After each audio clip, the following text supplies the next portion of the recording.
Welcome to VST news. నేను మహాలక్ష్మి. ఈరోజు మనతో పాటు సర్జికల్ ఆంకాలజిస్ట్ డాక్టర్ కార్తిక్ చంద్ర గారు ఉన్నారు. అయితే ఇంకొక ప్రత్యేకత ఉందండి. ఈ మధ్య అవుట్లుక్ మ్యాగజైన్ వారు సార్ని బెస్ట్ సర్జికల్ ఆంకాలజిస్ట్గా గుర్తించారు ఇన్ వైజాగ్. సో వారు మనతో పాటు ఉన్నారు, వారితో మాట్లాడదాం. సార్ నమస్తే. నమస్తే మేడం. కంగ్రాచులేషన్స్ సార్, మీకు ఈ మధ్య గుర్తింపు కూడా వచ్చింది వైజాగ్లో బెస్ట్ సర్జికల్ ఆంకాలజిస్ట్గా. మీరు ఎలా ఫీల్ అవుతున్నారు? ఇలాంటి హానర్ ఇచ్చినందుకు నేను చాలా సంతోషంగా ఫీల్ అవుతున్నానండి. ఇది ఒక రెస్పాన్సిబిలిటీని కూడా మనకి ఇస్తుంది. ఇలా గుర్తించి మన దగ్గర పేషెంట్స్ వచ్చినప్పుడు మనం వాళ్ళకి ఫుల్గా జస్టిస్ చేయాలి. సో డెఫినెట్లీ ఇది ఒక హానర్. మనకి ఒక మ్యాగజైన్ వాళ్ళు మనకి ఇంత రెస్పెక్ట్ ఇచ్చినప్పుడు మనకి రెస్పాన్సిబిలిటీ కూడా సీరియస్గా తీసుకొని మనం మున్ముందు పేషెంట్లందరికీ సరైన ట్రీట్మెంట్, ఫుల్ జస్టిస్ చేయాలన్నదే మన ఇంట్రెస్ట్. అంటే ఈ మధ్యకాలంలో చూసుకుంటే సార్, క్యాన్సర్లు అనేవి చాలా పెరుగుతున్నాయి. అంటే వాటిలో ఒక రకమైన క్యాన్సర్ కాదు, కానీ ఎందుకు ఇలా పెరుగుతున్నాయి? దీనికి కారణాలు మెయిన్గా ఏంటంటారు? దీనికి విభిన్న కారణాలు ఉన్నాయండి. మనం క్యాన్సర్కి రిస్క్ ఫ్యాక్టర్స్ ఏంటి, మూల కారణాలు అనేది మనం డిస్కస్ చేసుకుంటూ ఉంటాం. దీంట్లో ఏంటంటే modifiable risk factors, non modifiable risk factors అని డిస్కస్ చేస్తాం. మాడిఫైయబుల్ అంటే మనం ఏమైనా ప్రివెంట్ చేయగలిగినవి, నాన్ మాడిఫైయబుల్ అంటే కొన్ని మనం ప్రివెంట్ చేయలేనివి. One of the biggest risk factors for cancer ఏంటంటే ఏజ్. వయస్సు పెరిగే కొద్దీ రిస్క్ ఆఫ్ క్యాన్సర్ బాగా పెరుగుతుంది అనమాట. అంటే మనం చూస్తే 5 ఏళ్ళు పిల్లవాడికో, 10 ఏళ్ళ వాళ్ళకో, 15 ఏళ్ళ వాళ్ళకో చాలా తక్కువగా, వెరీ అరుదుగా క్యాన్సర్లు వస్తుంటాయి. కోట్లో ఒకరికి రావచ్చు. అదే అబోవ్ 60, 70, 80 ఇయర్స్ వాళ్ళకి క్యాన్సర్ రిస్క్ ఎక్కువ ఉంటుంది. అంటే 10 మందిలో 20 మందిలో ఒకరికి క్యాన్సర్ వచ్చే రిస్క్ ఉంటుంది. మనం హిస్టారికల్గా చూస్తే లాస్ట్ 20-30 ఇయర్స్ బ్యాక్, ఒక 30 ఇయర్స్ బ్యాక్ మన లైఫ్ ఎక్స్పెక్టెన్సీ 50 అలా ఉండేది. ఇప్పుడు లైఫ్ ఎక్స్పెక్టెన్సీ చూస్తే 70-75 ఇయర్స్ అవుతుంది. So age of the population, average age of the population పెరిగే కొద్దీ క్యాన్సర్ రిస్క్ ఎక్కువ అవుతుంది. సో ఒక దశాబ్దం ముందు చూసే క్యాన్సర్ కన్నా ఇప్పుడు ఎక్కువ క్యాన్సర్ చూస్తున్నాం. ఎందుకంటే పేషెంట్కి హార్ట్ అటాక్ వచ్చినా స్టెంట్లు వేయించుకుంటున్నారు, లేకపోతే సర్జరీలు చేయించుకుంటున్నారు. లైఫ్ ఎక్స్పెక్టెన్సీ పెరిగిపోయింది. సో ఈ ఏజ్ అనే రిస్క్ ఫ్యాక్టర్ ఉండడం వల్ల డెఫినెట్లీ క్యాన్సర్ రిస్క్ పెరుగుతుంది. అంటే number of people with cancer అనేది మనం ఎక్కువ చూస్తున్నాం. ఇది కాకుండా ఏంటంటే what are the common risk factors for cancer. Cancer ఎందుకు వస్తుంది అంటే అందరికీ తెలిసిందే. One of the commonest risk factors tobacco, అంటే పొగాకు వాడకం. ఏ విధంగా అయినా సిగరెట్, బీడీ, చుట్ట, టొబాకో నవలడం, ఇవన్నీ కూడా ఎప్పటి నుంచో ఉన్నది సమాజంలో, ఇప్పుడు కూడా ఉన్నది. సో వీటన్నిటి వల్ల కూడా క్యాన్సర్ రిస్క్ పెరుగుతుంది. అవే కాకుండా ఆల్కహాల్, మందు వినియోగం. అది కాకుండా కొత్తగా వచ్చిన రిస్క్ ఫ్యాక్టర్ ఒకటి కొత్తగా ఏంటంటే ఊబకాయం, obesity. Number of people with obesity, ఊబకాయం అనేది పెరిగిపోతుంది. ఒక 2-3 దశాబ్దాల కింద మేబీ 10 మందిలో ఒకరికి ఊబకాయం ఉండొచ్చు. ఇప్పుడు 10 మందిలో 3-4కి ఊబకాయం చూస్తున్నాం. ప్లస్ చిన్నపిల్లల నుంచే, ఆ ఏజ్ నుంచే ఊబకాయం అనేది మనకి పెరుగుతుంది. సో ఇది నెక్స్ట్ పాండమిక్ అనమాట. మనం కోవిడ్ అలా డిస్కస్ చేసుకున్నాము, ఇది silent pandemic. Over the next 10-20 years obesity levels పెరిగి ఒబెసిటీ రిలేటెడ్ క్యాన్సర్స్ కొన్ని ఉంటాయి. Like breast cancer, ovary cancer, మగవాళ్ళలో oesophagus cancer, food pipe cancer, ఇలాంటివన్నీ ఉంటాయి. సో ఇవన్నీ పెరిగే ఛాన్స్ ఎక్కువ ఉంటుంది. అంటే ఇప్పుడు క్యాన్సర్ లక్షణాలు ఎలా ఉంటాయి సార్? మనం ఎలా గుర్తించవచ్చు క్యాన్సర్ వచ్చింది అని? ఫస్ట్ క్యాన్సర్ లక్షణాలు అంటే మనం ఒకటి గుర్తించుకోవాల్సింది ఏంటంటే క్యాన్సర్ ఒక జబ్బు కాదు. ఇప్పుడు మన బాడీలో బోల్డ్ పార్ట్స్ ఉంటాయి. జీర్ణాశయం, స్టమక్, పెద్ద పేగు, చిన్న పేగు, ఇవన్నీ పొట్టలో ఉంటాయి. లివర్, స్ప్లీన్, ఇలాంటివన్నీ పొట్టలో ఉంటాయి. లంగ్స్ ఉంటాయి, ఊపిరితిత్తులు, నోటి భాగాలు, టంగ్, బకల్ మ్యూకోజా, థైరాయిడ్, ఇలాంటివన్నీ హెడ్లో ఉంటాయి. బ్రెయిన్ ట్యూమర్, కాళ్ళలో బోన్స్లో రావచ్చు, మజిల్స్లో రావచ్చు, కిడ్నీలో రావచ్చు, ప్రాస్టేట్ గ్రంథిలో రావచ్చు. సో ఈచ్ బాడీ పార్ట్లో వచ్చే క్యాన్సర్ యొక్క సిమ్టమ్స్, లక్షణాలు డిఫరెంట్గా ఉంటాయి. ఫర్ ఎగ్జాంపుల్ బ్లడ్లో క్యాన్సర్ వచ్చిందనుకోండి, ఎర్ర రక్త కణాలు తెల్ల రక్త కణాలు అంటాం కదా, వాటిలో నంబర్స్ పెరిగి, సో తెల్ల రక్త కణాలు పెరిగాయంటే అది లుకీమియా, లింఫోమా అలాంటివి అంటాం. సో వాటిలో ఎలాగంటే జ్వరం వస్తుంది, లింఫోమా అనే జబ్బులో లింఫ్ నోడ్స్ అనే పిక్కలు వాస్తాయి. అదే ఒక నోట్లో క్యాన్సర్ వచ్చింది అనుకోండి, పొగాకు వాడే వాళ్ళకి నోట్లో క్యాన్సర్ వస్తుంది, నోటి నుంచి బ్లీడింగ్, నోట్లో పుండు పడడం ఇలాంటివి జరుగుతాయి. అదే ఊపిరితిత్తుల్లో క్యాన్సర్ వచ్చింది అనుకోండి, దగ్గు ఎక్కువగా రావడం, లేకపోతే కొన్నిసార్లు సైలెంట్గా వెయిట్ లాస్ అవ్వడం, దగ్గు ఎక్కువ వచ్చి రక్తం పడడం దగ్గులో. అదే జీర్ణాశయం, స్టమక్ క్యాన్సర్ అంటే ఫుడ్ సరిగ్గా జీర్ణం అవ్వకపోవడం. అల్సర్, మనంతా అల్సర్ సిమ్టమ్స్ అనుకుంటాం, కానీ అది ఎక్కువ రోజులు కంటిన్యూ అయిందంటే కొన్నిసార్లు జీర్ణాశయం క్యాన్సర్ అని సందేహపడాల్సిన అవసరం వస్తుంది.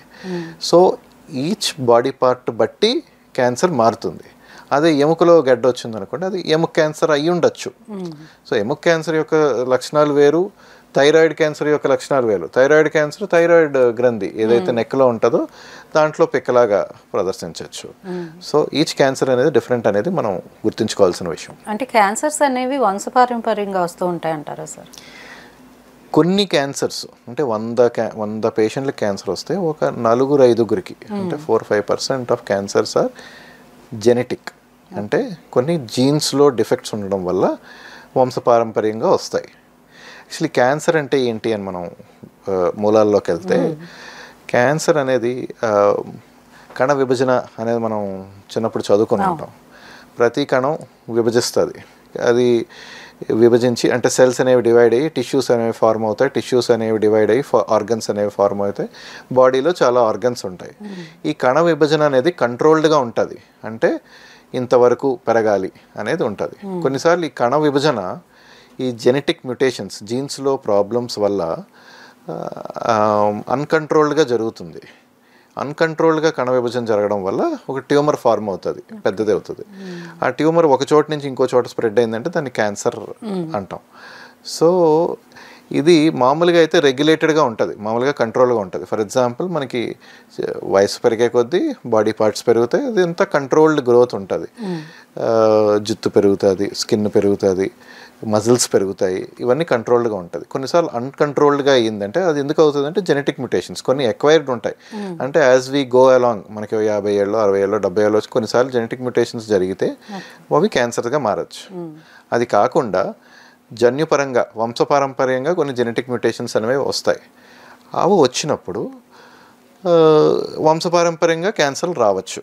అంటే పెద్దవాళ్ళకు ఉంటే చిన్నవాళ్ళకు కూడా రావచ్చు.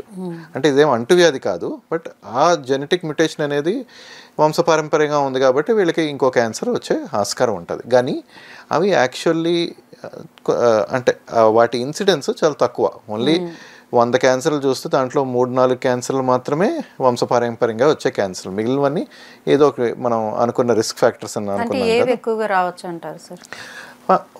ఏ క్యాన్సర్ అయినా, ఫర్ ఎగ్జాంపుల్ కామన్గా మనం వినేది బ్రెస్ట్ క్యాన్సర్, రొమ్ము క్యాన్సర్. చాలా ఫేమస్ పర్సనాలిటీ యాంజెలినా జోలీ, ఆవిడకే వాళ్ళ మదర్కి వాళ్ళ గ్రాండ్ మదర్కి క్యాన్సర్ వచ్చింది. సో ఆ జెనెటిక్ మ్యుటేషన్ అనేది ఉంది, BRCA జెనెటిక్ మ్యుటేషన్ అనేది ఈవిడికి ఉండడం వల్ల ఆ క్యాన్సర్ వచ్చే రిస్క్ ఉంటుందని ఈవిడ ప్రొఫైలాక్టిక్ మాస్టెక్టమీ రాకముందే సర్జరీ చేయించుకున్నారు ఈవిడ. సార్ అన్ని క్యాన్సర్లు, కొన్ని క్యాన్సర్స్కి మాత్రమే సర్జరీలు ఉంటాయా, అన్ని క్యాన్సర్స్కి సర్జరీలు ఉంటాయా? ఎస్, చాలా ఇంపార్టెంట్ క్వశ్చన్ అడిగారండి మహాలక్ష్మి గారు. మనం క్యాన్సర్ ట్రీట్మెంట్ ఫస్ట్ క్యాన్సర్ అని సందేహంతో ఎవరైనా మన దగ్గరికి వస్తే మనం చూడాల్సింది 3-4 ఇంపార్టెంట్ థింగ్స్ చేయాలి. ఫర్ ఎగ్జాంపుల్ రొమ్ములో గడ్డతో వచ్చారు, ఒక 50 ఏళ్ళ వయసున్న ఆవిడ. సో మనం 2-3 టెస్టులు చేస్తాం ఫస్ట్. అంటే మామూలుగా డాక్టర్గా మేము పరీక్షిస్తాం, అక్కడ మాత్రమే ఉందా, ఇంకెక్కడైనా స్ప్రెడ్ అయిందా, చంకలో కానీ ఎక్కడైనా పిక్కలు ఉన్నాయా, పొట్టలో కానీ ఏమైనా ఉన్నాయని మనం పరీక్షిస్తాం. పేషెంట్ కొన్ని క్వశ్చన్స్ అడుగుతాం. అది అయిన తర్వాత చిన్న పీస్ తీస్తాం, దీన్నే బయాప్సీ అంటాం. బయాప్సీ చేస్తాం. బయాప్సీలో కొన్ని పీసెస్, అంటే ఫస్ట్ క్యాన్సరా కాదా అని డిసైడ్ అవుతుంది. బయాప్సీ అంటే చిన్న పీస్ తీసి దాన్ని చిన్న పీసెస్గా కట్ చేసి మైక్రోస్కోప్లో పెట్టి చూస్తాం, దీన్ని బయాప్సీ అంటాం. మైక్రోస్కోప్లో పెట్టి చూస్తే దాంట్లో క్యాన్సర్ కణాలు ఉన్నాయా లేవా అనేది కనిపిస్తాయి. క్యాన్సర్ కణాలు ఉన్నాయంటే క్యాన్సర్ అని కన్ఫర్మ్ చేస్తారు పెథాలజిస్ట్. అది కన్ఫర్మ్ చేసిన తర్వాత మనకి ఇంకా 2 ఇన్ఫర్మేషన్స్ కావాలి. ఒకటి, క్యాన్సర్ అక్కడ మాత్రమే ఉందా, బాడీలో ఇంకెక్కడైనా స్ప్రెడ్ అయిందా. దానికి కొన్ని టెస్ట్స్ ఉంటాయి.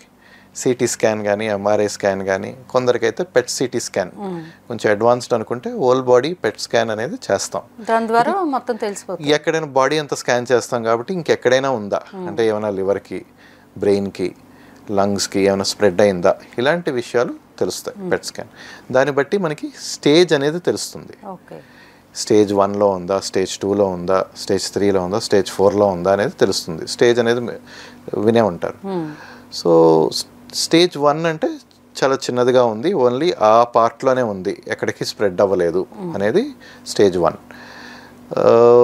Stage 2, stage 3 intermediate stages. కొన్నిసార్లు రొమ్ములో ఉండే గడ్డ చంకలోకి స్ప్రెడ్ అవుతుంది, లింఫ్ నోడ్స్ అనే వాటికి స్ప్రెడ్ అవుతుంది. అది యూజువల్లీ స్టేజ్ 2 కానీ స్టేజ్ 3 కానీ అంటాం మనం. కొన్నిసార్లు లివర్కో, లంగ్స్కో ఎక్కడికైనా స్ప్రెడ్ అయింది అనుకోండి, దాన్ని స్టేజ్ 4 క్యాన్సర్ అంటారు. So stage 1 to stage 4 cancer అంటే స్టేజ్ 4 క్యాన్సర్ ఆల్రెడీ స్ప్రెడ్ అయింది కాబట్టి ఇంకొంచెం రిస్క్ ఎక్కువ అనమాట. సో ఈ స్టేజ్ అనేది తెలుసుకోవడం ఎందుకు ఇంపార్టెంట్ అంటే దీన్ని బట్టి ట్రీట్మెంట్ మారుతుంది. ఫర్ ఎగ్జాంపుల్ స్టేజ్ 1 క్యాన్సర్ అంటే వెంటనే సర్జరీకి వెళ్తాం. స్టేజ్ 2 or 3 క్యాన్సర్ అంటే మారుతుంది. అంటే వాళ్ళకి సర్జరీ కావాలి, కీమోథెరపీ కావాలి, రేడియేషన్ కూడా కావాల్సి రావచ్చు. సో అంటే ఈ బ్రెస్ట్ క్యాన్సర్లో చెప్తున్నాను నేను. సో ఆ పర్టికులర్ సిచ్యుయేషన్ బట్టి మేము చేస్తాం. ఏం సీక్వెన్స్ అనేది మేము డిస్కస్ చేసుకొని చేస్తాం. అంటే సర్జన్స్, మెడికల్ ఆంకాలజిస్ట్ అంటే కీమోథెరపీ, టార్గెటెడ్ థెరపీ ఇచ్చే డాక్టర్గా, అండ్ రేడియేషన్ ట్రీట్మెంట్ ఇచ్చే ఆంకాలజిస్ట్ అందరూ కలిసి డిస్కస్ చేస్తాం.